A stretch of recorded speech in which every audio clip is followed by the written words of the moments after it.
ойнап жүрік қой біз қазір, телефонмен ойыңа келген істеп жатсың ғой. Бұның әрқайсысына не бір комментарий кетіп жатыр ғой. Әрқайсысына кәдімгідей тыр жалаңаш тұрып жауап бересің барлығын Алланың алдында. Соткіден сұралмаймын деп жүрсің ба не? Сұралғанда қандай? Соткіден зина көріп жүрсің ба? Сұраласың иншалла. Кәдімгі көшедегін көрген сияқты болып сұраласың. Еш нәрсе қалып кетеді деп ойламай қой, бәріне сұраласың. А дедің ба, а дегеннен, уф дедің ба, уф деген, туф дедің, туф дегеннен сұраласың.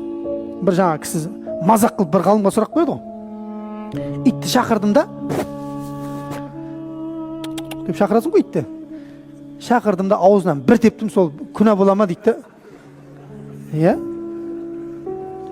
Дегенге күнә жазылады иншалла. Аузынан не шықты соң бәрі? Деп әкеп нам бердің ба, онда сауап жазылады. Көрдіңіз ба? Білесіздер ғой, фитна адам өлтіргеннен жаман болады. Өршітіп, подписчик жинайым деп фитна